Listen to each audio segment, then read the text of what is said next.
வானதி வானங்களை பூமி நாட்டுகிறாய். ஒவ்வொரு நாளும் பாதுகாத்து பராமரித்து ஆசீர்வதித்து வருகிறது. உமக்கே துணியும் ஸ்தோத்திரமும் ஆண்டவராகிய சுத்தமாக எப்படி வாழாலும் ஒரு நாளில் காலம் செய்து ஒரு சிலராக கூடி புதிய சத்தியங்களை தியானிக்கும் அதை ஆராய்ந்து பார்க்கணும். நேற்று ஒரு நேரத்துக்காக நடிகரையும் கூட நாங்கள் கேட்ட சத்தியத்தை கற்றுக்கொண்டோம். சத்தியத்தை கேட்டு அந்த சத்தியத்தின் பிரகாரமாக நான் நடக்கிற தேவையான முதல் செய்கிறேன். இந்த ஒரு சிறிய விண்ணப்பத்தை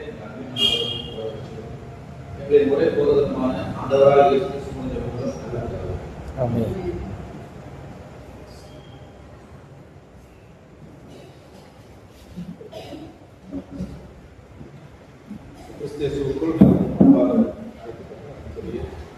சகோதர சகோதரர்களே, யாருக்கும்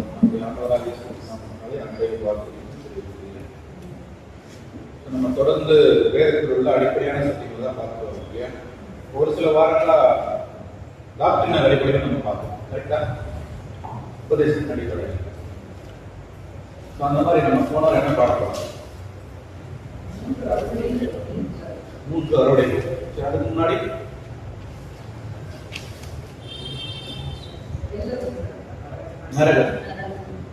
சபை எடுக்கல சொல்லியிருக்காங்க. எடுக்கன்னு சொன்னாங்க.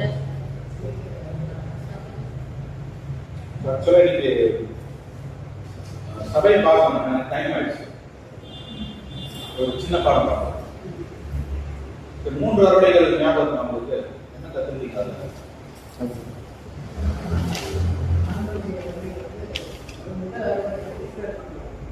Very good.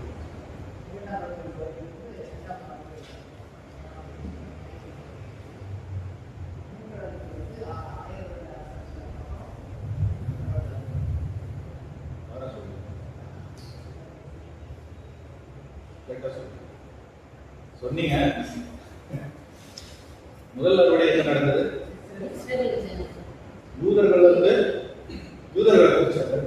இரண்டாவது அறுவடை இப்ப நடந்தது. மூணாவது அறுவடை என்ன நடந்ததுன்னா அவருடைய செம்மறியாடு வெள்ளாடு பிடிப்பார் இல்லையா? அதான் 3 அறுவடைகள். நரகத்தில் என்ன நடந்திருக்கா? இல்ல கிளியரா?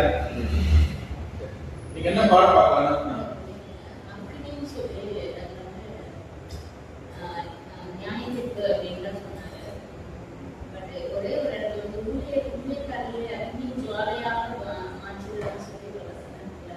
அதாவது சங்கீதத்தில் அவருடைய தூதர்களை காட்டுகளாகவும் அக்னி ஜுவாலைகளாகவும் அக்னி ஜுவாலைன்னா எப்படி எடுத்துக்காட்டா இவர்கள் மூலமா தான் நியாயத்திற்கு வந்து செயல்படுத்துவார். யார் மூலமா? தூதர்கள் மூலமா. ஒரு இடத்துல தூதர்கள் வந்து எவ்வளவு பேர் சாவடிச்சார்? ஒரே ஒரு தூதர் 1,00,000.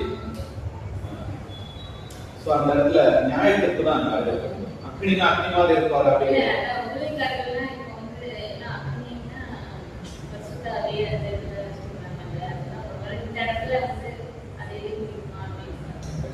அதை வந்து பாத்தீங்கன்னா தூதர்களை குறிச்சு நம்ம பார்ப்போம். காற்றுகளாகவும் அக்னி ஜுவாலைகளாகவும் பார்க்கும்போது காற்றுனா அவருடைய சரீரத்தினுடைய அமைப்பு பற்றி சொல்றாரு. அக்னி ஜுவாலைனா இவர் மூலமா தான் நிறைய நியாயத்திற்கு வந்து செயல்படுத்தினார்.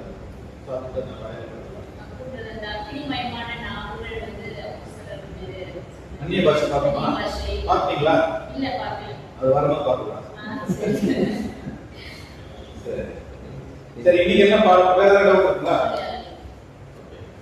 இன்னைக்கு என்ன பாடம்னா கிறிஸ்தவ மண்டலத்தினுடைய பேஸ் இதுதான். என்ன வார்த்தை? இதுதான் பேஸ். சரி, அதுவும் இருக்குது. ரட்சிப்போ இருக்குது.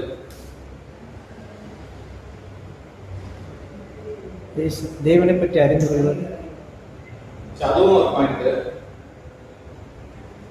விமான பாயிண்ட் என்ன சொல்லுங்க. மதத்தின் அடிப்படையில் பார்க்கும்போது பார்த்தீங்கன்னா மற்ற மதங்கள் சொல்லாத ஒரு காரியம் கிறிஸ்தவர்களுக்கு. கிறிஸ்தவர்கள் இதுதான் பேஸ்.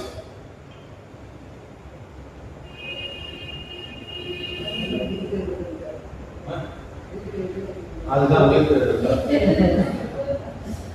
நீங்க அதுல இல்லைன்னு சொல்றீங்க, இதுல இருக்குன்னு சொல்ல மாட்டேங்கிறீங்க. உயிர்த்தெழுதல் அதுதான் பேஸ் கிறிஸ்தவத்துக்கு இல்லையா? மற்ற மதங்கள்ல உயிர்த்தெழுதல் விஷயம் கிடையாது. ஒரு வாட்டி பிறந்தாங்க, மறுவாட்டி அவ்வளவுதான் மறைச்சிட்டாங்க, வர மாட்டாங்க அப்படின்ற ஒரு அடிப்படையில் அவங்க இருக்கிறாங்க. ஆனா வேதம் சொல்லக்கூடிய ஒரு காரியம் என்னன்னா, உயிர்த்தெழுதல் தான் பேஸ் கிறிஸ்தவத்துக்கு இல்லையா? அந்த பாடம் தான் நம்ம கவனிப்போம். சரி, உயிர்த்தெழுதல்னா உயிர்த்தெழுதல் எப்படி நடக்கும்?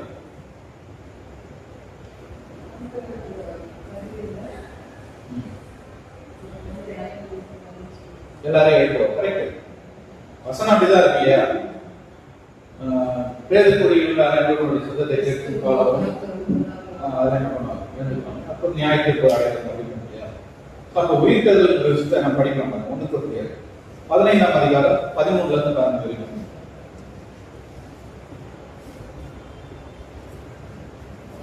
மரித்தோரின் உயிர்த்தெழுதல் இல்லாவிட்டால் கிறிஸ்துவும் எழுந்திருக்கவில்லையே. கிறிஸ்து எழுந்திருக்கவில்லை என்றால் எங்கள் பிரசங்கமும் விருதா, எங்கள் விசுவாசமும் விருதா. மரித்தோர் உயிர்த்தெழாவிட்டால் தேவன் எழுப்பான கிறிஸ்துவை அவர் எழுப்பினார் என்று நாங்கள் தேவனை குறித்து சாட்சி சொன்னதினாலே தேவனுக்காக பொய் சாட்சி சொல்லுகிறவர்களாகவும் காணப்படுவோமே. மரித்தோர் 15 வரைக்கும் படிச்சீங்களா? ஓகே. சோ இந்த வசனத்துல என்ன சொல்றாரு புரியுதுங்களா? வசனம் மரித்தோர் உயிர்த்தெழாவிட்டால் கிறிஸ்துவும் எழுந்திருக்கவில்லை. அப்ப முதல்ல நீங்க நம்புறீங்களா? உயிர்த்தெழுதல நம்புறீங்களா? உயிர்த்தெழுதல் நடக்குமா? நடக்கும். அப்போ அப்போஸ்தலன் பவுல் கொரிந்து சபைக்கு என்ன பண்றாருன்னா சொல்றாரு, அப்போ உயிர்த்தெழுதல் இல்ல அப்படின்னா நான் பிரசங்கிற பிரசங்கம் என்ன அர்த்தம்? விருதாவா இருக்கும். ஏன்னா ஆண்டவராகிய இயேசு கிறிஸ்து என்ன பண்ணிட்டாரு? அவர் உயிர்த்தெழுந்தார். சரிங்களா? அப்ப இந்த உயிர்த்தெழுதல் வரும்போது பார்க்கும்போது நாம் விரும்பினாலும் விரும்பாமலும் நம்மளுக்கு என்ன வரும்? மரணம் வரும். கரெக்டா? அது கன்ஃபார்ம். ஏன்னா எல்லாருமே யாருடைய சந்ததி? ஆதாமுடைய சந்ததி. அதுக்கப்புறம் தான் ஆபிரகாம். நம்ம திட்டம் வரும்போது ஆபிரகாம் எடுத்துக்கலாம். சோ இந்த மரணம் ஒரு விஷயம் ஆதாம் மூலமா தான் என்னாச்சு? முதல்ல கன்ஃபார்ம் ஆச்சு இல்லையா? சோ ஆதாமுடைய சந்ததியா இருக்கிறவங்க எல்லாருமே என்னதான் ஆகணும்? மாறிச்சுதான் ஆகணும். நான் விரும்பினாலும் விரும்பாகட்டி எனக்கு மரணம் வரும். ஓகேவா? அதே மாதிரிதான் உயிர்த்தெழுதல்ங்கிற விஷயம் நான் விரும்பினாலும் விரும்பாவிட்டாலும் என்ன நடக்கும்? உயிர்த்தெழுதல் நடக்கும். இப்ப இது ஒரு டவுட் வருங்க. என்ன டவுட் சொல்லுங்க? வரல பிரதர், எல்லாருக்குமே உயிர்த்தெழுதல் இருக்கு. அதாவது கிறிஸ்துவதாக மரித்தோர் டவுட் வந்துச்சு. சொல்லுங்க. உயிர்த்தெழுதல் நடக்கும் கண்டிப்பா. இப்ப இதுல என்ன டவுட் வருது? சிஸ்டர் டவுட் சொல்லுங்க.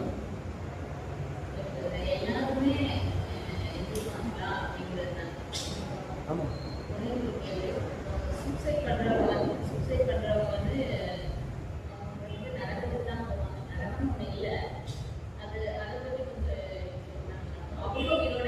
சூசைட் பண்றோம்னா நீங்க யாரை சொல்றீங்க? கிறிஸ்தவத்துல இருக்கிறவங்க சொல்றீங்களா?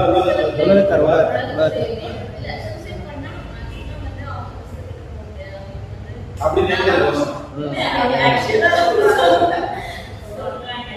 சொல்றேன். நிறைய சொல்லுவாங்க, எல்லாமே சொல்லுவாங்க. நிறைய வேதம் என்ன சொல்லுது, வசனம் என்ன சொல்லுது?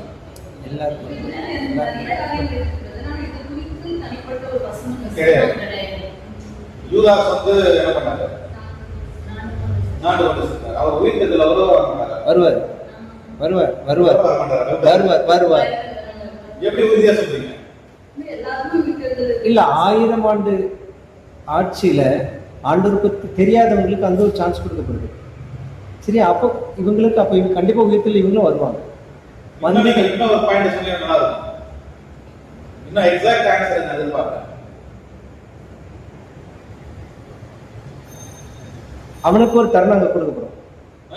தண்டனை வந்தாச்சு. இல்ல இருந்தாச்சு. அது மரிச்சுனா தண்டனை. அதுதான் தண்டனை கிடைச்சிருச்சு, மரிச்சிட்டாரு. அதனால திரும்ப உயிர்த்தெழுதல் அவருக்கு மன்னிப்பு அப்படி சொல்றீங்க. ஓகேவா? இல்ல உயிர்த்தெழுந்த பிறகு அவங்களுக்கு யூதாஸ்க்கு அங்கேயே ஒரு தருணம் கொடுக்கப்படுது. எங்க இருக்கு வசனம்? இல்லை பிரதி, இப்போ நம்ம எங்கேயுமே கிடையாது வசனம். இல்லை ராஜாக்களா லேவியரா நம்ம வந்து நியாயம் தீர்க்கிறதுக்கு அரசாங்கத்தில் வரும் இல்லையா, அந்த டைம்ல அதாவது இப்போ ஏற்றுக்கொள்ளப்படாதவங்க ஒரே சிம்பிள் பாயிண்ட் இருக்கு. இப்போ 12 அப்போஸ்தலர்கள் இருந்தாங்க இல்லையா, இயேசு கிறிஸ்து அதாவது பரத்துக்கு ஏறதுக்கு முன்னாடி, மரிக்கிறதுக்கு முன்னாடி வரைக்கும் எல்லாருக்குமே வாய்ப்பு. இந்த அப்போஸ்தலர் 12 பேருக்கும். யூதாஸ் எப்ப மரிக்கிறார்? சில பேர் அறையப்பட்டவங்க. இயேசு கிறிஸ்து மரிக்கிறதுக்கு முன்னாடி அறையப்பட்டாச்சு. எஸ், மரிச்சிட்டார். ஓகேங்களா? இப்போ இயேசு கிறிஸ்து மரிச்சதுக்கு அப்புறம் தான் எந்த ஒரு வாய்ப்பு ஸ்டார்ட் ஆகுது? திரைச்சலை எப்படி தெரியுது? மேல இருந்து பரலோகத்துடைய வாய்ப்பு அப்பதான் ஓபன் ஆகுது மரணத்துல தான். ஆனா யூதாஸ் முன்னாடி என்ன பண்ணிட்டாரு? மரிச்சிட்டாரு. அதனால அவருக்கு என்ன இருக்குது? கண்டிப்பா உயிர் தேர்தல் இருக்குது. ராஜ்யத்துல வருவாரு. நீங்க சொல்ற மாதிரி அவருக்கு என்ன தண்டனைனா ஃபீல் பண்ணுவார். என்ன ஃபீல் பண்ணுவார்னா, நம்மளுக்கு கொடுக்கப்பட்ட வாய்ப்பு இயேசு கிறிஸ்துவோட சேர்ந்து ஆளுகை செய்யக்கூடிய வாய்ப்பு, ஆனா நான் என்ன பண்ணிட்டேன்? நான் இழந்துட்டேன். அதுதான் ஃபீல் பண்ணுவார். இவ்வளவு பெரிய துக்கமா இருக்கும் அவருக்கு. இதுதான் அவருக்கு தண்டனை. இதோட வேற தண்டனை என்ன இருக்க போகுது? ஓகேங்களா? சரி, ஓகே. இப்போ எந்த பாயிண்ட் வாங்க நம்ம பார்த்தோம்? அதாவது உயிர் தேர்தல் நாம் விரும்பினாலும் விரும்பாட்டாலும் வரும் அப்படின்னு சொல்லும்போது சிஸ்டர் என்ன சொன்னாங்கன்னா, அப்ப சூசைட் பண்ணிக்கிறோமா எப்படி வருவாங்க உயிர் தேர்தல்ல அப்படின்னு கேட்கும்போது யூதாஸ் சாரே வராரு. சத்தியத்தை கேட்கறது என்ன பண்றாரு? வராரு. சத்தியத்தை கேட்காத முடியாது, அவங்களுக்கு ஒண்ணுமே தெரியாது.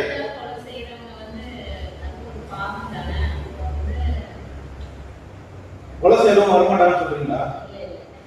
இல்லை அப்படின்னா பாவம் நடந்து ஏற்றுக்கொள்ளப்படாதவங்க எதாச்சும் தூசிக்கிறவங்க கூட வரும்போது அமையும் வரமாம இருக்கும். அதாவது இயேசு கிறிஸ்து வந்து மரிச்சார் இல்லையா, அவர் ஒட்டுமொத்த உலகத்துடைய பாவத்தை என்ன பண்ணிட்டார்? மரிச்சிட்டார். இதுக்கப்புறமா திரும்ப வந்து ஒரு பாவத்துக்கு அவங்க பாவம் செஞ்சாங்க, அவங்களுக்கு தண்டனை கொடுக்கணும் அப்படின்ட்டே இருக்கு. இந்த பாயிண்ட் போட்டுச்சுங்களா? ஒட்டுமொத்த உலகத்துக்கு அவர் என்ன பண்ணிட்டார்? தன் ஜீவனை கொடுத்தார். உலகத்துல கிறிஸ்துவை அறியாதவர்களும் என்ன பண்ணுவாங்கன்னா உயிர் தெழுந்து வருவாங்க கண்டிப்பா. அப்போ அவங்க உயிர் தெழுந்து வரலன்னா யார் வந்து ஆள போறாங்க? சபை யார் ஆளணும்? இல்லையே. அப்ப ஒட்டுமொத்த உலக ஜனங்களும் கண்டிப்பா உயிர் தேர்தல வருவாங்க. இதை நம்ம 3ஆம் உலக சபையிலே நம்ம பார்த்தோம். கிளியரா பார்த்தோம். ஆமா ஆமா ஆமா. ஓகேங்களா? இப்ப எல்லாரும் வந்து வருவாங்கன்னு தான் பட் டவுட் ஆயிடுச்சு. எல்லாரும் நிச்சயமா வருவாங்க. படிக்கலாம். ரோமர் 6ஆம் அதிகாரம் 23ஆம் வசனம். பாவத்தின் சம்பளம் மரணம், தேவனுடைய கிருபை வரமும் நம்முடைய கர்த்தராகிய இயேசு கிறிஸ்துவினால் உண்டான நித்திய ஜீவன். ஓகே. பாவத்தின் சம்பளம் என்னதான்? மரணம். மரணம். அப்ப இந்த ஒட்டுமொத்த உலகமும் அதை அடையிறாங்களா இல்லைங்களா? பாவத்தின் சம்பளத்தை அவங்க அடைஞ்சாங்களா? அதுக்கப்புறம் உயிர் தேடுறாங்க. இப்ப என்ன பாவம் செஞ்சாலும் அவங்களுக்கு என்ன தண்டனை? மரணம் தான் தண்டனை, நரகம் கிடையாது. ஏதா கொலை பண்ணாங்க, கற்பழிச்சாங்க, எதுனாலும் பண்ணாங்க, சொல்லுவாங்க, கொள்ளாடிச்சாங்க, இதெல்லாம் பாவத்தினுடைய விளைவு. இந்த விளைவுகளுக்கு அவங்க என்ன பண்றாங்கன்னா மறிக்கிறாங்க. இதுதான் அவங்க தண்டனை. வேற என்ன தண்டனை?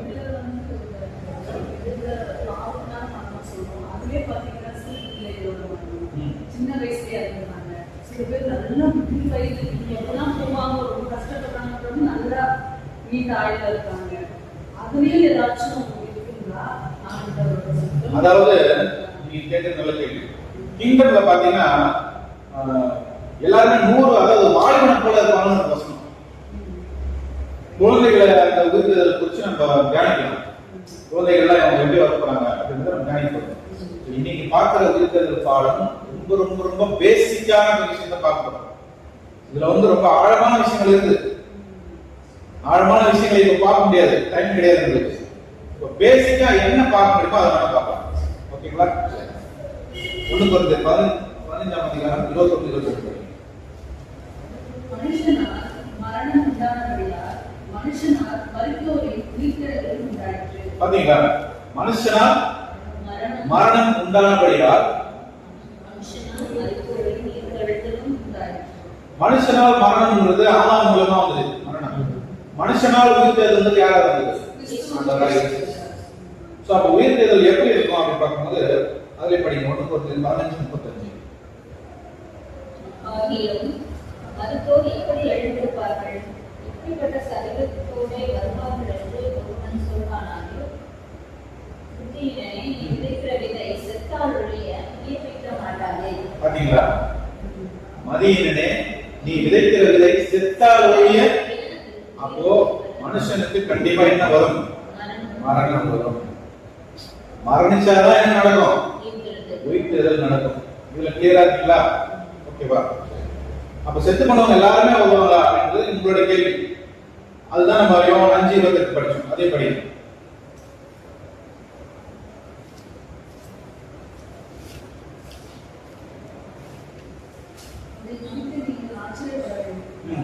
ஏனென்றால் வேதத்தில் உள்ள அனைவரும் அவருடைய சத்தியத்தை கேட்கும் சத்தத்தை கேட்கும் இதெல்லாம் ஒண்ணுதான் நீங்க படிச்சது.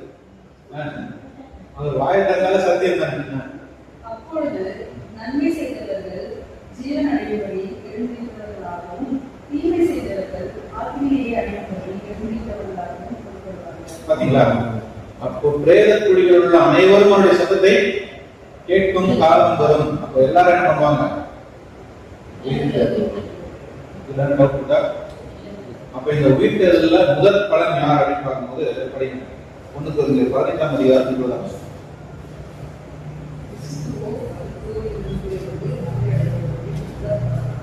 பாத்தீங்களா? கிறிஸ்துவ மருத்துவரிலிருந்து உயிர்த்தெழுந்து அவர் என்ன ஆயிருக்காரு?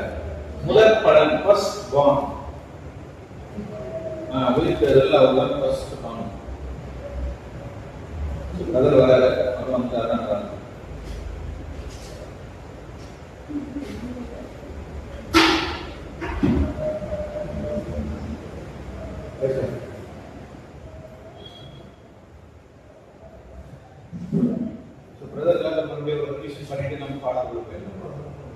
நம்ம உயிர்த்தெழுதல் பார்க்கும்போது உயிர்த்தெழுதல் முதல் பலன் ஆண்டவராகிய இயேசு கிறிஸ்து.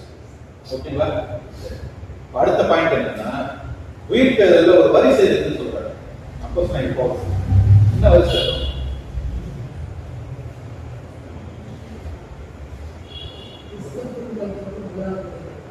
கிறிஸ்துவுக்குள் மரித்தவர்கள் முதலாவது இருப்பார்கள். அதுதான் வரிசை. கரெக்ட்டுங்களா? அதுக்கப்புறம்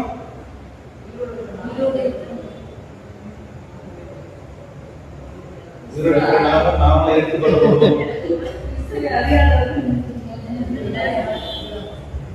சோ இப்ப நல்லா ஞாபகம் வச்சுங்க. இப்ப நம்ம பார்க்கறது பேசிக்கான விஷயம். நான் வந்து இன்னும் அட்வான்ஸ் பாயிண்ட் இருக்கு. இந்த பேசிக்கான விஷயத்தை பார்த்தா அட்வான்ஸ் பாயிண்ட் நம்ம போவோம். சரிங்களா? அப்ப உயிர்த்தெழுதல்ல வந்து பாத்தீங்கன்னா ரெண்டு வகை இருக்கு. ஒன்னு வந்து முதலாம் உயிர்த்தெழுதல், இன்னொன்னு வந்து பொதுவான உயிர்த்தெழுதல். முதலாம் உயிர்த்தெழுதல்,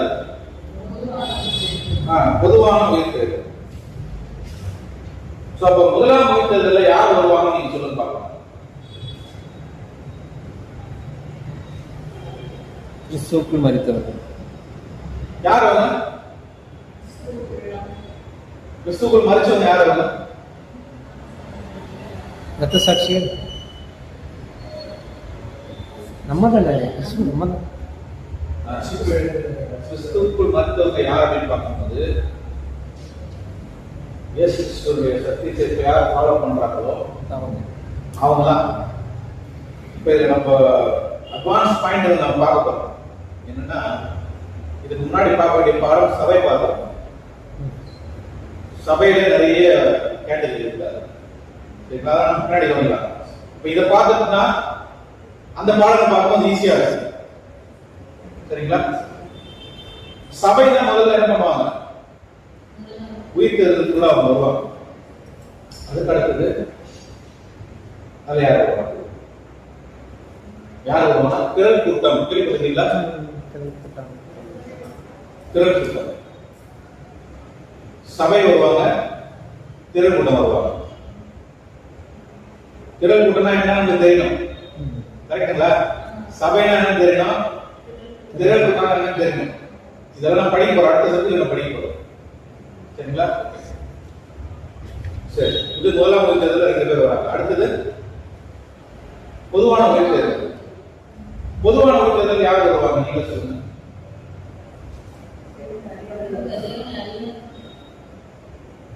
தேவன் அறியாதவங்க அந்த லிஸ்ட் லாஸ்ட். கிறிஸ்துவுல இருந்து அவரை பின்பற்றாங்க. இஸ்ரேல் ஜனங்களை விட்டீங்க. இஸ்ரேல் ஜனங்கள்ல யாரும் முற்பிதாக்கள் படிச்சிருக்கோம் இல்லையா? எபிரேயர்ல முற்பிதாக்கள் விசுவாச வீரர்கள். சோ அவங்க தான் வருவாங்க முதல்ல பொதுவான உயிர்த்தெழுதல். இஸ்ரேல்ல முற்பிதாக்கள், அதுக்கு அடுத்தது இஸ்ரேல் ஜனங்கள், அதுக்கு அடுத்தது பாத்தீங்கன்னா உலக ஜனங்கள் வருவாங்க. இது பொதுவான உயிர்த்தெழுதல். இப்போ உயிர்த்தெழுதல் ரெண்டு வகை இருக்கா? மறுபடியும் படிக்கலாம். 1:15 அதிகாரம். அவனவன் தனது பரிசேயை மீட்கப்படுவான். முதல் பலனானவர் கிறிஸ்து, பின்பு அவர் வருகையில் அவருடையவர்கள் உயிர்ப்பிக்கப்படுவார்கள். அதன் பின்பு முடிவு உண்டாகும். அப்பொழுது அவர் சகல பிரச்சனத்தையும் சகல அதிகாரத்தையும் வல்லமையையும் பரிகரித்து தேவனும் பிதாவுமாய் இருக்கிறவருக்கு ராஜ்யத்தை எடுத்துக் கொடுப்பார். எல்லா சத்துருக்களையும் அப்போ அவனவன் தன் வரிசைப்படி என்ன பண்ணுவாங்க? உயிர்ப்பிக்கப்படுவார்கள். அப்ப இதுதான் வரிசை. புரிஞ்சுங்களா? அப்போ முதலாம் உயிர்த்தெழுதல்ல யார் வருவாங்க பாத்தீங்கன்னா சபையும் திரள் கூட்டமும் வருவாங்க. பொதுவான உயிர்த்தெழுதல்ல முதல்ல முற்பிதாக்கள், இஸ்ரேல் ஜனங்கள், உலக ஜனங்கள். இதுதான் வரிசை வேதத்தின் அடிப்படையில். சரிங்களா? சோ அப்போ இங்க கவனிக்கும் பாத்தீங்கன்னா இன்னொரு பாயிண்ட் கூட நம்ம போறோம். இன்னொரு பாயிண்ட் என்னன்னா, எந்த ஒரு சரீரத்துல சபை உயிர்த்தெழுப்பப்படும்?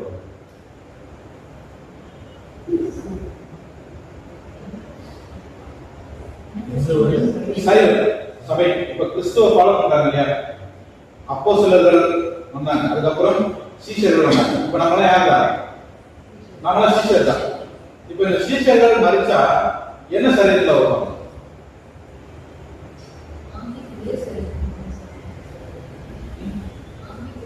ஆவிக்குரிய சரீரம்.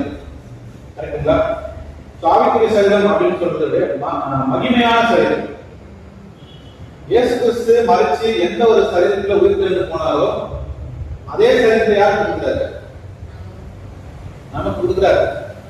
சரிங்களா? படிக்கலாமா? படிக்கலாம். பிலிப்பியர் அதுக்கு முன்னாடி 1 யோவான் 3:2.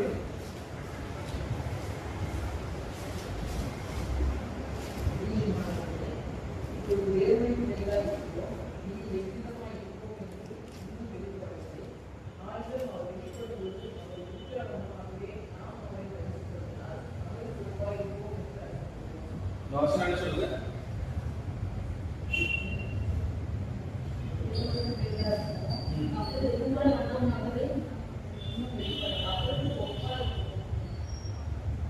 நல்லா படிங்க.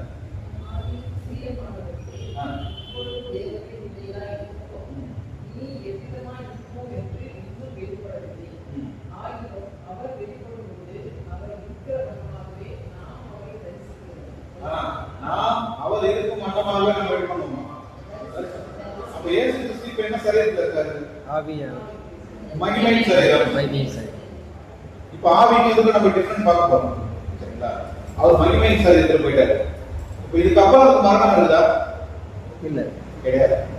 அந்த ஒரு கண்டிஷனுக்கு தான் யாரை கூப்பிட்டுருக்காரு? நம்மளை கூப்பிட்டுருக்காரு. ஓகேங்களா? இன்னொரு வருஷம் படிக்கலாம். பிலிப்பியர் 3:21.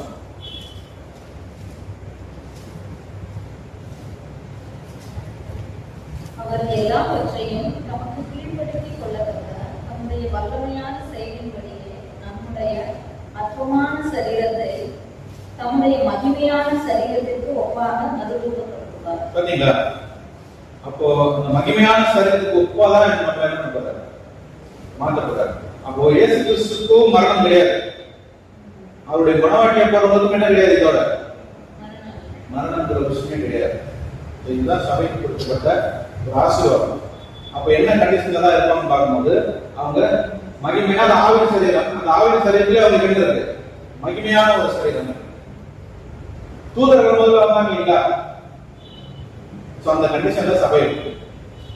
இந்த பாயிண்ட் புரியுதுங்களா? பரலோகத்துல எப்படி இருப்பாங்க?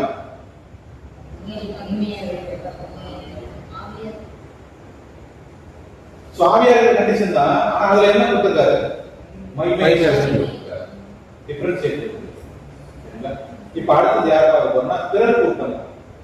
திரள் கூட்டம் படிச்சிருக்கீங்களா? திரளான கூட்டம் அப்படின்னு படிச்சிருக்கோம், வெளிப்படுத்தல. அந்த திரள் கூட்டம் படிக்கும்போது ரொம்ப இன்ட்ரெஸ்டிங்கா இருக்கும்.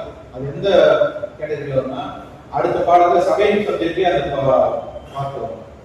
சபை, அதுக்கப்புறம் யாரை பார்ப்போம்னா திரள் கூட்டத்தை பார்ப்போம். திரள் கூட்டம்னா யாரு, அவங்க எங்க இருந்து வருவாங்க, அவங்களுக்கு என்ன ஆசீர்வாதம், இதெல்லாம் நம்ம கவனிக்கிறோம். ஸோ இப்போ திரள் கூட்டத்தினுடைய மேனி என்ன அப்படின்னு பார்க்கும்போது அவங்களுக்கு ஆவிக்குரிய சரீரம் தான். ஆவிக்குரிய சரீரம் அப்படின்னு பார்க்கும்போது சங்கீதத்தில் படிச்சோம் இல்லையா? சங்கீதம் 104 அவருடைய தூதர்களை காற்றுகளாகவும் அக்னி ஜுவாலைகளாகவும் செய்கிறார் அப்படின்னு படிச்சிருக்கோம் இல்லையா? சோ அந்த ஒரு சரீரம் எப்படின்னா அந்த தூதர்கள் பரவத்தில் இருக்கும்போது எப்படி இருப்பாங்க? ஆவியா இருப்பாங்க. பூமிக்கு வரும்போது மாம்ச சரீரம் எடுப்பாங்க. இதுதான் திரள் கூட்டத்தினுடைய ஒரு கண்டிஷன். புரியுதா? சபைக்கும் திரள் கூட்டத்துக்கும் வித்தியாசம் இருக்கு. சபைக்கு ஏன் இந்த மகிமையை கொடுக்குறாரு, திரள் கூட்டத்தை ஏன் இந்த மகிமை கொடுக்குறாரு நம்ம அடுத்த பாடல் கவனிக்கிறோம். இன்ட்ரெஸ்டிங்கா இருக்கும். இப்போ இதை நீங்க அப்படியே மேட்ச் பண்ணலாம் சப்ஜெக்ட் வரும்போது. அப்போ நோவாக்கு முன்னாடி அங்கே தூக்கில் வர்றாங்க இல்லையா, அவங்க இந்த இதில் லிஸ்ட்டில் வர்றவங்க தாங்க. ஆவியாக இருந்தவங்க அங்கே வந்து மாம்சம் வராங்க. மனுஷகுமாரத்துக்கு சௌந்தியம் உள்ளவர்கள் கண்டு அவங்களோட இடையில வந்து வராங்க. அப்போ அங்கே மாம்சம் மாறுறாங்க. ஆமாம், அந்த இடம் அதுல பாவம் செஞ்சவங்கள அரெஸ்ட் பண்ணி வச்சிருக்காரு, கட்டி வச்சிருக்காரு, நியாயத்துக்குள்ள அவங்களுக்கு கட்டி வச்சிருக்காரு. பாவம் செய்யாதவங்க இருப்பாங்க. வந்து ஆல்மோஸ்ட் எல்லாருமே பாவம் பண்ணிட்டாங்க. சரிங்களா? சோ சபைக்கும் திரள் கூட்டத்துக்கும் என்ன சரீரம்னு பார்க்கலாம். சரிங்களா? இப்ப அடுத்தது பொதுவான உயிர்த்தெழுதல்ல யார் வரான்னு பார்த்தோம். லிஸ்ட்ல முற்பிதாக்கள், இஸ்ரேல் ஜனங்கள். சரி, இவங்க இந்த ஒரு பூமிக்குரிய ஆசீர்வாதத்துல வராங்க. அப்படி வரும்போது என்ன சரீரத்துல வரும்? மாம்ச சரீரம் தான். இவங்க என்ன போக முடியாது, பரலோகத்துக்கு வாய்ப்பு இல்லை. முதல்ல கொடுத்த வாய்ப்பு எடுத்துட்டாங்க. அப்ப பூமிக்குரிய ஆசீர்வாதம் தான். நம்ம எந்த பாயிண்ட்ல பார்த்தோம்? வானத்து நட்சத்திரம், கடற்கரை, மணல்ல பார்த்தோமா? அப்ப புரஜாதியா இருக்கவங்களுக்கு என்ன ஆசீர்வாதம் கொடுத்தாரு? வானத்து நட்சத்திரம் ஆசீர்வாதம் கொடுத்தாச்சு. ஒரு வாய்ப்பு கொடுத்திருந்தாரு. அப்போ கடற்கரை மணல் பார்க்கும்போது இஸ்ரேல் ஜனங்கள். அதுல முதல்ல யாருன்னா முற்பிதாக்கள். சோ அவங்க என்ன சரீரம்? மாம்ச சரீரம்.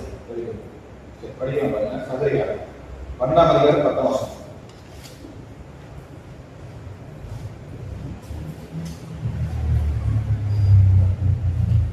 நான் தாவீது குடும்பத்தாரின் மேலும் எருசலேம் குடிகளின் மேலும் கிருபையின் ஆவியையும் விண்ணப்பங்களின் ஆவியையும் ஊற்றுவேன். அப்பொழுது அவர்கள் தாங்கள் குத்தின என்னை நோக்கி பார்த்து, ஒருவன் தன் ஒரே பேரானவனுக்காக புலம்புகிறது போல எனக்காக புலம்பு, ஒருவன் தன் கரைச்சல் பிள்ளைக்காக குதிக்கிறது போல எனக்காக மனக்கசம் இருப்பார்கள். சோ அழக்கூடிய ஒரு கண்டிஷன். அப்போ இவங்க மாம்ச சரீரத்தில் தான் வரணும்ன்றத இந்த வசனம் நிரூபிக்குது. அதே மாதிரி பாத்தீங்கன்னா சகரியாவில் இந்த வசனம் படிக்கும்போது ஒரு யூதனுடைய வஸ்திரத்தை 10 பேர் என்ன பண்ணுவாங்க?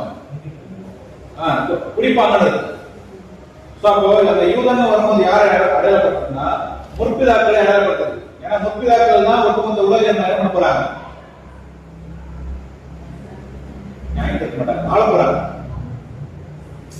கரெக்டா? இவங்க தான் அவங்க கண்ட்ரோல் பண்ண போறாங்க. அப்படி இருக்கும்போது அந்த யூதன்றது யாருன்னா முற்பிதாக்கள். 10 மனுஷர்கள் யாருன்னா உலக ஜனங்கள். சோ நம்பர்ஸ் நம்ம பார்க்க போறோம். நம்பர்ஸ்க்குலாம் என்ன சக்தியும் கொடுத்திருக்காருன்னு பார்க்கும்போது 10ங்கிற நம்பர் வந்து பாத்தீங்கன்னா உலகத்தை அடையாளப்படுத்தும். அப்ப அந்த யூதனுடைய ஒரு வஸ்திரத்தை யார் படிக்கிறாங்கன்னா 10 மனுஷர் தான் இந்த உலக ஜனங்கள் பிடிப்பாங்க.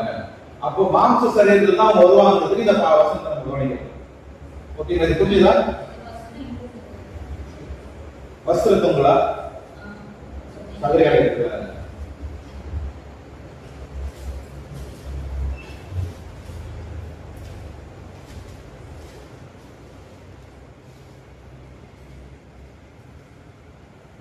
சகரியால 8:23 மகன்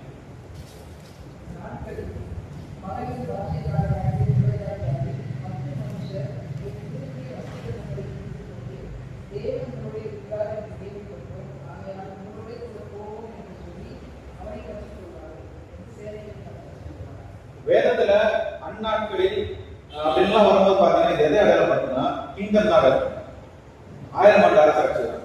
ஸோ இப்போ அந்த 1000 ஆண்டு அரசாட்சியில பலவித பாஷைக்காரராக புரஜாதியாரியர் 10 பேர் என்ன பண்ணுவாங்க, 10 மனுஷர் ஒரு யூதனுடைய வசனத்தை உங்களை பிரித்துக் கொண்டு தேவன் உங்களோட தான் இருந்தார். ஏன்னா இன்னைக்கு உலகத்துல வந்து மற்ற மதத்துல இருக்கவங்களுக்கு கடவுள் யாருன்னு தெரியாது. அப்ப கிங்டம்ல என்ன பண்ண போகுது, தெரிய போகுது. அதனால உங்க கூட தேவன் இருக்காரு, நாங்க என்ன பண்ணிக்கிறோம், நான் உங்ககிட்ட எல்லாத்தையும் கத்துக்கணும்னு சொல்லிட்டு வருவாங்க உலகத்துக்கு. கிளியரா? அடுத்து இப்போ இவங்களுக்குரிய மேன்மைகள் என்ன பண்ணியாச்சு, சபைக்கு மகிமையான சரீரம், திரள் கூட்டத்துக்கு ஆவிக்குரிய சரீரம். பொதுவான மனிதர்கள் வரும்போது முதல்ல யாரு வரா, முற்பிதாக்கள், அதுக்கப்புறம் இஸ்ரேல் ஜனங்கள், அதுக்கப்புறம் உலக ஜனங்கள். இவங்களுக்கு என்ன சரீரம், மாம்ச சரீரம். சரிங்களா? அப்ப இந்த உயிர்த்தெழுதல் சபைக்கு எப்ப நடக்கும், முதலாம் உயிர்த்தெழுதல் எப்ப நடக்கும் சபைக்கு? இரண்டாம் வருகை. செகண்ட் கமிங்ல 1:15-23.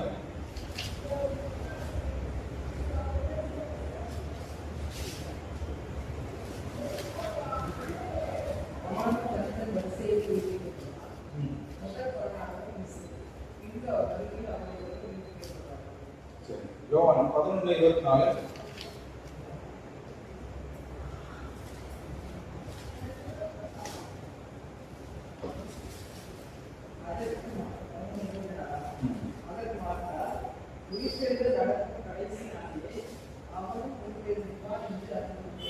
உயிர்த்தெழுதல் நடக்கும் கடைசி நாள். கடைசி நாள் தான் எப்போ, ஆண்டவராகிய இயேசு கிறிஸ்துவினுடைய வருகையில தான் யார் உயிர்த்தெழுப்பப்படுறாங்க. அது யார் அடையாளப்படுத்தினா சபை அடையாளப்படுத்தும்.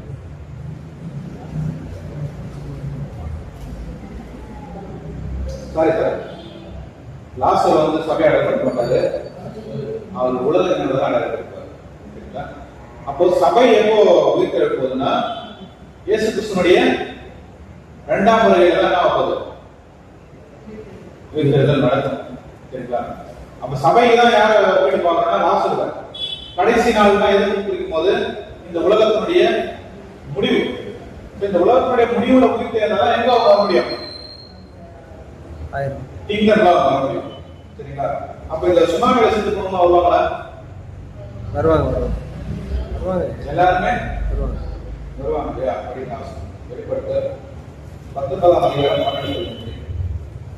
அவருடைய கண்கள் அக்னி ஜுவாலையை போலிருந்தன, அவருடைய சிரசின் மேல் அநேக கிரீடங்கள் இருந்தன. அவருக்கே அன்றி வேறொருவருக்கும் தெரியாத ஒரு நாமமும் எழுதியிருந்தது. இரத்தத்தில் கொடுக்கப்பட்ட வஸ்திரத்தை தரித்திருந்தார். அவருடைய நாமம் தேவனுடைய வார்த்தை என்பது. 20:12 படிங்க. வெளிப்படுத்த 20ஆம் அதிகாரம் 12.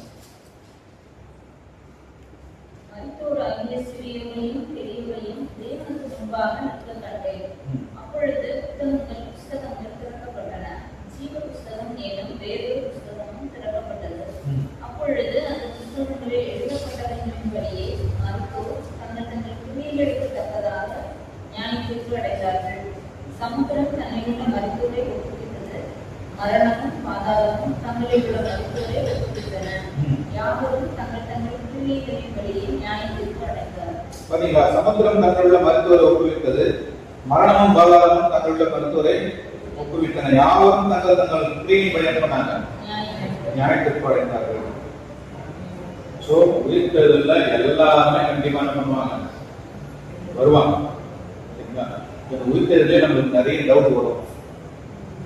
முன்னாடி ஒரு வருஷம் சொன்னீங்க, அவர் வரும்போது நம்ம என்ன பண்ணுவோம்,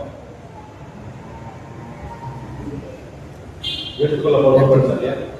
படிங்க 1 Thessalonians 4:16 படிங்க. 1 Thessalonians 4:16.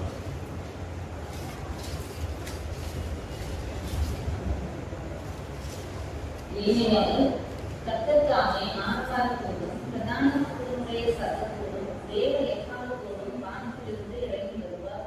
அப்பொழுது கிறிஸ்துவுக்குள் மரித்தவர்கள் முதலாவது எழுந்திருப்பார்கள். பின்பு உயிரோடு இருக்கிற நாமும் கர்த்தருக்கு எதிர்கொண்டு போக மேகங்கள் மேல் அவர்களோடே கூட ஆகாயத்தில் எடுத்துக் கொள்ளப்பட்டு இவ்விதமாய் எப்பொழுதும் கர்த்தருடனே கூட இருக்கும். ஓகே. சரி, இப்ப இந்த 2 வருஷம் டவுட் வருதா? டவுட் வரலையா?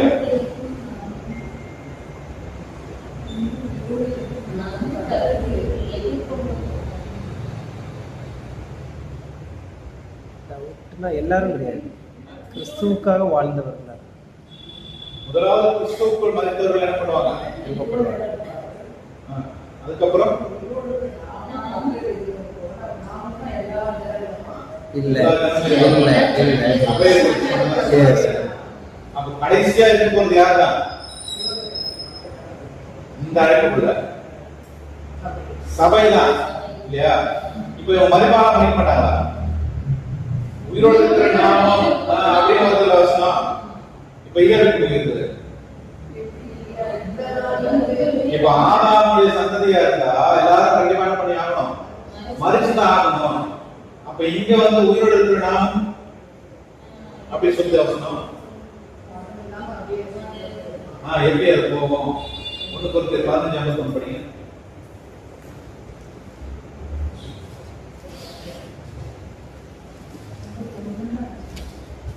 ஒரு ரகசியத்தை 1 Corinthians 15:51. இதோ ஒரு ரகசியத்தை உங்களுக்கு அறிவிக்கிறேன். நாம் எல்லோரும் நித்திரை அடைவதில்லை. ஆகிலும் கடைசி எக்காலம் முடிக்கும் பொழுது ஒரு நிமிஷத்திலே ஒரு இமைப்பொழுதிலே நாம் எல்லோரும் மறுரூபமாக்கப்படுவோம். படிங்க 52. எக்காலம் முடிக்கும், அப்பொழுது மரித்தோர் அழிவில்லாதவர்களாய் எழுந்திருப்பார்கள். நாமும் மறுரூபமாக்கப்படுவோம். சோ இந்த வசனம் புரியுதா? 51 புரியுதா? மறுரூபம் ஆகுறாங்க அப்படின்னா என்ன அர்த்தம்? ஆமா, மறுரூபம், அதாவது மறுசரீரம் என்ன ஆகுது? இது கொஞ்சம் நம்ம புரிஞ்சுக்கிறதுக்கு கொஞ்சம் கடினமான காரியம். இது அட்வான்ஸ் பாயிண்ட் நம்ம பார்க்க போறோம். இதனுடைய டாக்டர் கண்டிப்பா நம்ம பார்க்க போறோம். அந்த மலையில வந்து மறுரூபம் அடைந்தாங்க அப்படின்னு சொல்றாங்க. அந்த மாதிரி ஒரு மறுரூபமா இது வேற. இப்போ ஒரு சிம்பிளா ஒன்று புரிஞ்சுக்கணும்னு பாத்தீங்கன்னா, கடைசி நிமிஷத்துல நம்ம என்ன பண்ணோம்? மறுரூபம் ஆகும் அப்படின்னு வசனம் இருக்கு இல்லையா? அப்ப கண்டிப்பா மறுச்சி கூட என்ன ஆகலாம்? அந்த மகிமையான சரீரம் இது புரியுதுங்களா? அந்த கடைசி நிமிஷத்துல மறுச்சி கூட உடனே சடனா என்ன ஆகலாம்? உயிர் தெழுதலுக்குள்ள வரலாம். அந்த சரீரம் உலகத்தின் முடிவு தெரியலாம். கண்டிப்பா உலகத்தின் முடிவுல தான் இந்த சபையினுடைய உயிர் தெழுதல் நடக்கும்.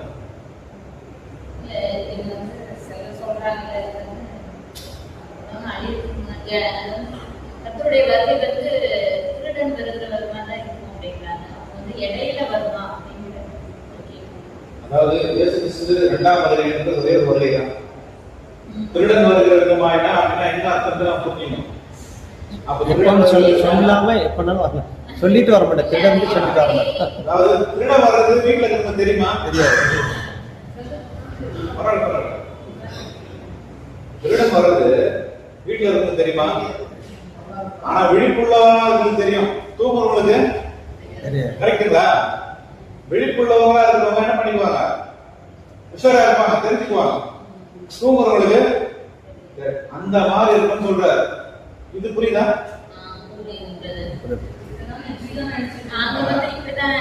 அந்த மாதிரி நினைச்சாக்கா இப்போ செகண்ட் கமிங்லயே 3வது கமிங் மாதிரி இருக்காது. செகண்ட் கமிங் ஒரு வாட்டி வருவாரு. அப்போ புத்தகத்துல 4:16 படிக்க மாட்டீங்க. ஏனெனில் கர்த்தர் தாமே ஆரவாரத்தோடும் பிரதான தூதனுடைய சத்தத்தோடும் தேவ எக்காலத்தோடும் வானத்திலிருந்து இறங்கி வருவார். இது வானத்திலிருந்து இறங்கி வருவார்னு இருக்கு. நீங்க இன்னொரு வருஷம் சொன்னீங்கன்னா அது திருடன் வருகிற மாதிரி வருவாரு. இப்ப இது எது உண்மை? எப்படி வருவாரு?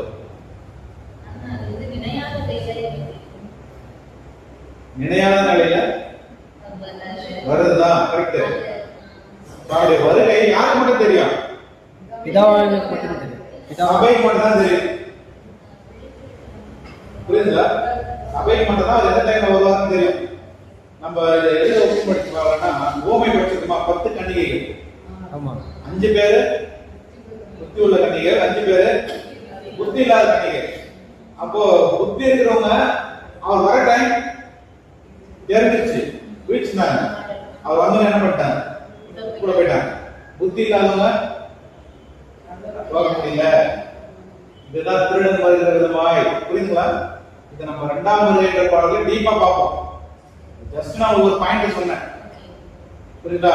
திருடன் வருகிற விதமாய். அப்புறம் 6ஆவது வருடத்துக்கு எப்படி இது நம்ம புரிஞ்சுக்கிட்டா? அப்ப 3 வாட்டி வருதா?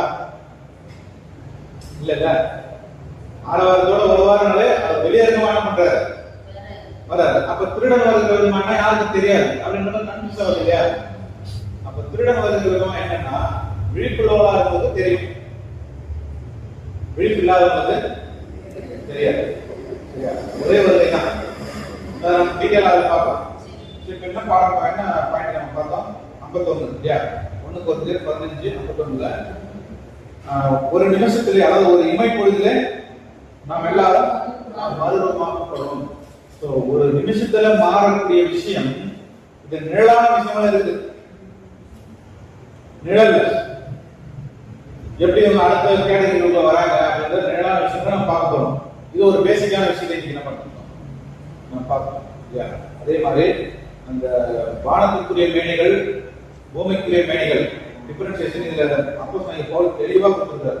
40 வசனம் படிங்க.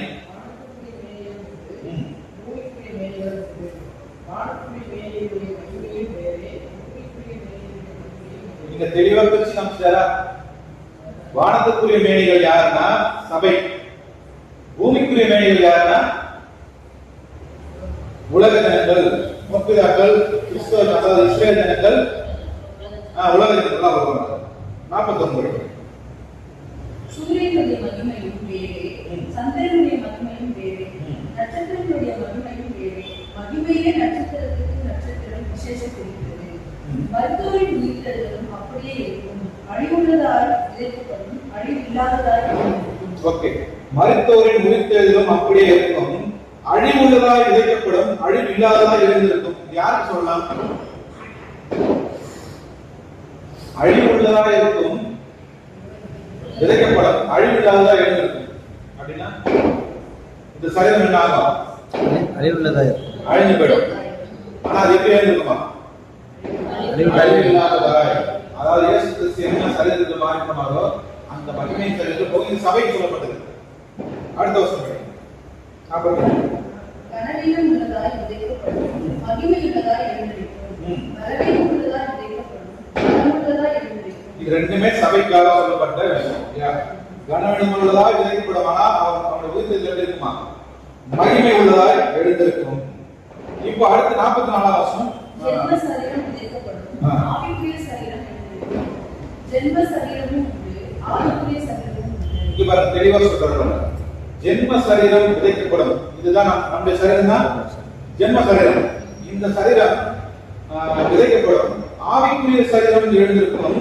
ஜென்ம சரீரமும் உண்டு, ஆவிக்குரிய சரீரமும் உண்டு. இப்ப 45 வசனம் படிங்க. அந்தபடியே முந்தின மனுஷனாகிய ஆதாம் ஜீவாத்மாவானான் என்று எழுதியிருக்கிறது. பிந்தின ஆதாம் உயிர் பெற்ற ஆவியானார். ஆகிலும் ஆவிக்குரிய சரீரம் முந்தினதல்ல, ஜென்ம சரீரமே முந்தினது. ஆவிக்குரிய சரீரம் முந்தினது. முந்தின மனுஷன் பூமியில் இருக்கிறான், மண்ணானவன். இரண்டாம் மனுஷன் வானத்தில் இருந்து வந்தவர்.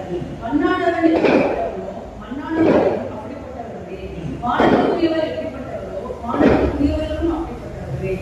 மேலும் மண்ணானவருடைய சாயலை நாம் அறிந்திருக்கிறது கூட வானவருடைய சாயலையும் அறிந்திருக்கிறோம். எல்லாரும் சபைக்கு சொல்லிட்டு வர புரியுதுங்களா? நாம மண்ணனாலதான் என்ன இருக்கோம்? படைக்கப்பட்டிருக்கோம். ஆதாம் மண்ணனால தான் படைக்கப்பட்டார். அதான் ஜென்ம சரீரம். அந்த சரீரத்துல தான் நாம என்ன பண்ணிருக்கோம்? வந்திருக்கிறோம். ஆனாலும் என்ன சரீரத்தை தரிசிக்க போறோமா? ஆவிக்குரிய சரீரத்தை நாம் தரிசிக்க போறோம். அப்ப முதல்ல என்ன கண்டிஷன் பார்க்கும்போது, ஒரு மண்ணா இருக்கிறவங்க என்ன போறாங்க? மகிமை சரீரத்துக்கு போறாங்க. சரியான ஒரு ஆசீர்வாதமே. ஒரு மண்ணை கொண்டு என்ன கொண்டு போறாரு? மகிமைக்கு கொண்டு போறாரு. 49 மேலும் மண்ணானவருடைய சாயலை நாம் அறிந்திருக்கிறது கூட வானவருடைய சாயலையும் அறிந்து கொள்வோம். இப்போ மண்ணானுடைய சாயலை நாம் என்ன பண்ணிட்டு இருக்கோம்? அணிஞ்சிட்டு இருக்கோம். ஆனா வீட்டுல வானவருடைய சாயலும் அணிந்து கொள். வானவர் யாரு? ஆண்டவராகிய இயேசு கிறிஸ்து. அவருடைய சாயலை அணிந்து கொள்வோம். 9ஆம் வசனம். சகோதரரே, நான் சொல்லுகிறது என்னவெனில், மாம்சமும் இரத்தமும் தேவனுடைய ராஜ்யத்தை சுதந்திரிக்க மாட்டார்கள். அழிவுள்ளதை அழியாமையை சுதந்திரிக்கவும் இல்லை. இது புரியுதுங்களா? புரியல? என்ன சொல்றாருன்னா, சகோதரரே நான் சொல்லுகிறது என்னவெனில், மாம்சமும் இரத்தமும் தேவனுடைய ராஜ்யத்தை சுதந்திரிக்க மாட்டாது. அப்படின்னா உயிர்த்தெழுதல்ல மாம்சம் என்ன ஆகாது? போகாது. பரலோகத்துக்கு மாம்சம் என்ன ஆகாது? போகாது. இப்போ நீங்க எதை கொண்டு வரலன்னா, ஏனோக்கும் எலியாவும் என்ன சரீரத்துக்கு போயிருப்பாங்க? ஆவி இப்ப எலியா ஏனோக்கு எடுத்துக்கொள்ளப்பட்டாருன்னு சொல்றீங்க இல்லையா? என்ன சரீரத்தில் எடுத்துக்கொள்ளப்பட்டிருப்பாரு?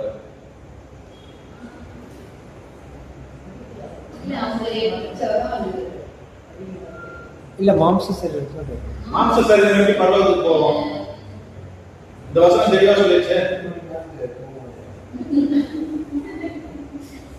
இல்ல அவங்க பரலோகத்துக்கு தான் எடுத்துக்கொள்ளப்பட்டாங்கன்னு எப்படி சொல்றீங்க? அதுதான் இப்ப கேள்வி. போனாங்களா இல்லையா? பரலோகத்துக்கு இல்ல. போல. அதுதான் வசனம் சொல்லுது. அப்ப மாம்சம் ரத்தம் தேவனுடைய ராஜ்யத்தை என்ன பண்ணாது? சுதந்திரிக்காது. அப்ப அவங்க எங்க இருக்காங்க?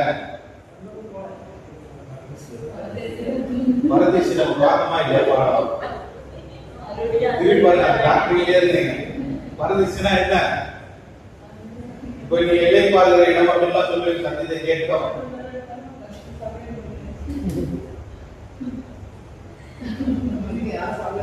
போல. அதுதான் யோவான் 3:13 தெளிவா சொல்றாரு இல்லையா? பரலோகத்திலிருந்து இறங்கினவரும் பரலோகத்தில் எழுந்தவருமான மனுஷகுமாரனே அல்லாமல் பரலோகத்துக்கு ஏறினவன். இப்போ ஏனோக்கு எலியாவும் போயிருந்தான்னு சொல்லிருந்தோம். இவங்க 2 பேரும் என் கூட இருக்காங்கன்னு சொல்லிருந்தோம் இல்லையே? அது குறித்து நம்ம பாடம் பார்க்கலாம். ஆனா கண்டிப்பா அவங்க போல பரலோகத்துக்கு போல. கிளியரா? இப்ப என்ன வசனத்துக்கு வந்து நம்ம 51ஆம் வசனம் இல்லையா? 51 சாரி 50. சகோதரரே நான் சொல்லுகிறது மாம்சமும் ரத்தமும் தேவனுடைய ராஜ்யத்தை அழிவுள்ளது அழியாமையை சுதந்திரிப்பது இல்லை. அப்படின்னா அழிவு உள்ளதுன்னா இந்த மாம்ச சரீரம் எங்க போகாது? பரலோகத்துக்கு போகாது. மரிச்சாதான் மகிமை சரீரத்துக்கு போகாது. தெளிவா சொல்லிருக்காங்க. அதுக்கு அடுத்துதான் நம்ம 51ஆம் வசனம் படிச்சோம். என்னன்னா, இதோ ஒரு ரகசியத்தை உங்களுக்கு சொல்லி அறிவிக்கிறேன். நாம் எல்லாரும் நித்திரை அடைவதில்லை. ஆகிலும் கடைசி காலம் படிக்கும் போது ஒரு நிமிஷத்திலே ஒரு இமை பொழுது நாம் எல்லாரும் மருத்துவமாக்கப்படும். இதனுடைய டாக்டரிங்லாம் நம்ம இன்னும் அடுத்த பாடங்கள்ல நம்ம என்ன போறோம்? வார்னிங் போறோம். அப்போ கடைசியா இந்த உலகத்தினுடைய முடிவுல இருக்கிறவங்க மறிப்பாங்களா, அப்படியே எடுத்துக்கொள்ளப்படுவாங்களா அப்படின்றதுதான் அட்வான்ஸ் சக்தி. அதை நம்ம கவனிக்க போறோம். மறுச்சுதான் எடுத்துக்கொள்ளப்படும். இப்படி ஒரு பாயிண்ட் இருக்குது. ஆனா மறிக்காம போறதுக்கு ஒரு வாய்ப்பு இருக்குது. அதுதான் நம்ம நிழலான காரியங்களை நம்ம பார்க்க போறோம். இப்ப ஜஸ்ட் அதை சொன்னா அது புரியாது இல்லைங்களா? அப்போ நம்ம இந்த உயிர்த்தெழுதல்ல என்னென்ன பார்த்தோம்? முதலாம் வரிசை பார்த்தோம். உயிர்த்தெழுதல் முதல்ல யார் பார்க்கும்போது ஆண்டவராகிய இயேசு கிறிஸ்து. அவர் தான் முதல் பழக்கம். இப்ப அவரை பின்பற்றக்கூடியவர்கள் கிறிஸ்துவுக்குள் மதித்தவர் முதலாக எழுந்து பாருன்றது சபை. அதுக்கப்புறம் திரள் கூட்டம். இதுதான் முதலாம் உயிர்த்தெழுதல். பொதுவான உயிர்த்தெழுதல்ல முற்பிதாக்கள், இஸ்ரேல் ஜனங்கள், உலக ஜனங்கள். இது பொதுவான உயிர்த்தெழுதல். சோ முதலாம் உயிர்த்தெழுதல் எப்ப நடக்கும் அப்படின்னா ஆண்டவராகிய இயேசு கிறிஸ்துவினுடைய 2ஆம் வருகையில் நடக்கும். பொதுவான உயிர்த்தெழுதல் எப்ப நடக்கும்னா இந்த உலகத்தினுடைய முடிவுல நடக்கும். கிளியரா? சபைக்கான சரீரம் என்ன? மகிமை சரீரம். திரள்கூட்டத்துக்கு என்ன சரீரம்? ஆவிக்குரிய சரீரம். கிளியரா? ஓகே. இப்போ பொதுவான உயிர்த்தெழுதல் வரக்கூடிய உலக ஜனங்களுக்கு இதுதான் ஆசீர்வாதத்துக்கு தனியா என்ன பண்றாரு? ரெண்டா பிரிச்சு காமிச்சிட்டாரு. சிஸ்டர் கேட்டாங்க, நீங்க என்ன கேட்டீங்க சிஸ்டர்? உலகம் வந்து உபத்திரம் வரப்போகுது, அதுக்கு முன்னாடி சபை இருக்குமா அப்படின்னு கேட்டீங்க இல்லையா?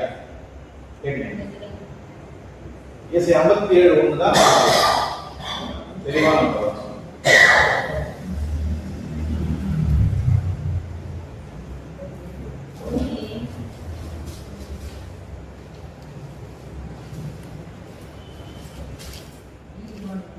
படி.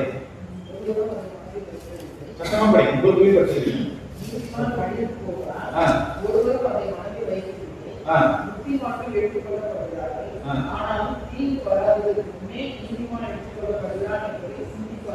பாத்தீங்களா? யாருக்கு சொல்லப்பட்ட வசனம்? நீதிமான் யாருன்னா சபை. தீங்கு வராததுக்கு முன்னே அவன் என்ன பண்ணுவாங்களா? சபை எடுத்துக்கொள்ளப்படும். இந்த உலகத்துக்கு உபத்திரவ காலம் வர்றதுக்கு முன்னாடி யாரும் இருக்க மாட்டாங்க, சபையை இருக்க மாட்டாங்க.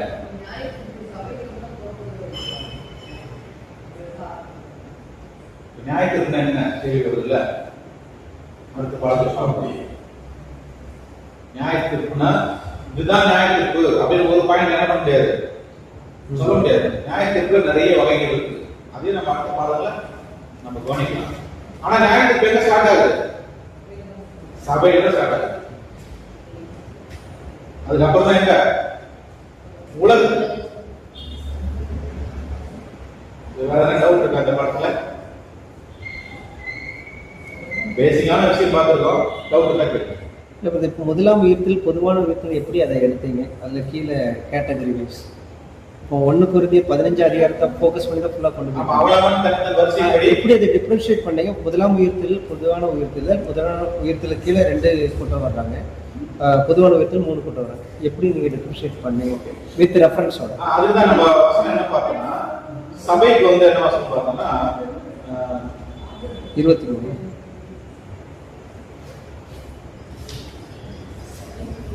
இல்ல என்ன கேட்கறதுனா இது சபைதான், இது பெருள் கூட்டத்தை சொல்றது.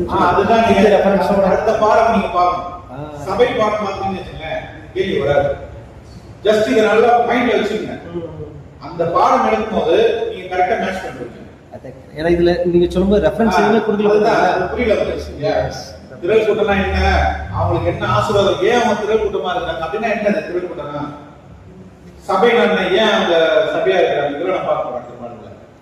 அதை பார்த்தோம்னா உங்களுக்கு மேட்ச் ஆக கரெக்டா இருக்கும். உலகத்தின் முடிவும் ஆண்டவர் வருகையும் வேற கண்டிப்பா இயேசு கிறிஸ்து 2ஆம் வருகை வராரு. அதுக்கப்புறம் தான் இந்த உலகத்துல என்ன ஆகுது, ஒரு முடிவு வருது. மல்லிகை 4ஆம் அதிகாரத்துல தெளிவா சொல்லியிருக்காரு. 2ஆம் வருகையில வந்து அவர் என்னென்னலாம் பண்ண போறாருன்றத அதுல தெளிவா சொல்லி வச்சிருக்காரு.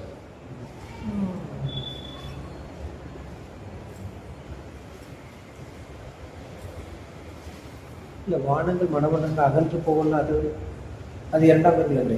சோ அதெல்லாம் வந்து லிட்டரலா அது நம்ம புரிஞ்சுக்கிறது எல்லாமே தீர்க்க தரிசனம். வானம் வந்து எப்படி பண்ண போயிடுமா அப்படின்னா என்ன அர்த்தம்? இல்ல எதுக்கான 2ஆம் வருகை தான் உலகத்தின் முடிவா இருக்குமோ அப்படின்னு புரிஞ்சுக்கிட்டு இல்ல. இப்ப இயேசு கிறிஸ்து 2ஆம் வருகையில வந்து உடனே உலகம் அழிஞ்சிருமா? இல்ல, அது கிடையாது, அழியாது. இல்ல, இயேசு கிறிஸ்து வந்தா என்ன நடக்கும்ங்கறத தெளிவா சொல்லியிருக்காரு.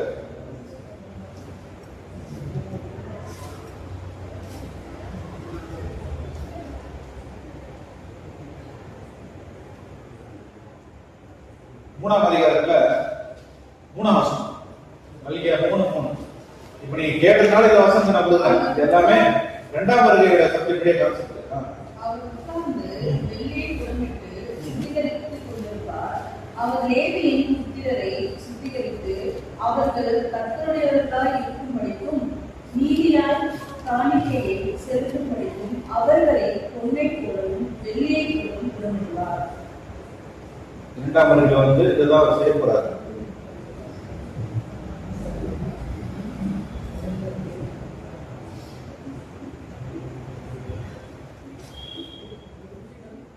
சங்கரியால என்ன தெளிவா இருக்கும்.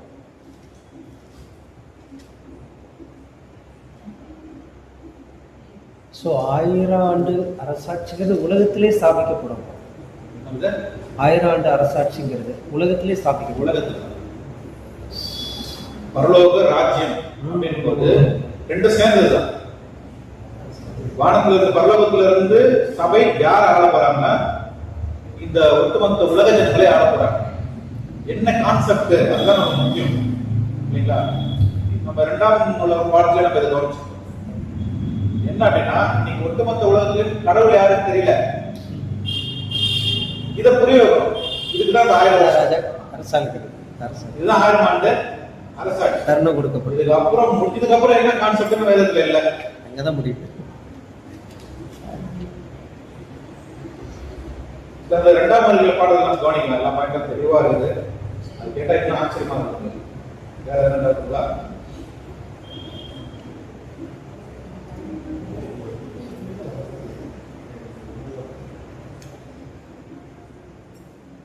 இல்ல பிரதர், ரொம்ப பேசிக்கான விஷயம் தான் பார்த்திருக்கோம். இதுல அட்வான்ஸ் பாயிண்ட் இன்னும் ஆராய்ச்சிக்குள்ளே இருக்குன்னு வச்சுங்களேன். இன்னும் ஆராய்ச்சியே போயிட்டு இருக்கு. ஸோ பொறுமையான கிட்ட யாரும் தேவன் தான் ஆசிரியப்பாங்க. நம்ம ஒரு பிரேயர் பண்ணிக்கலாம். ஸோ இந்த பாடத்தை நல்லா ஞாபகம் வச்சுங்க. சபையை எடுக்கும் போது இது உங்களுக்கு கரெக்டா இருக்கா? செய்வோம். மகா இரக்கமும் கிருபையும் அன்பும் நிறைந்த அன்பு பிதாவே, உமக்கே துதியும் ஸ்தோத்திரமும் ஆண்டவராகிய மூலமாக எடுத்துக்கொள்கிறோம்.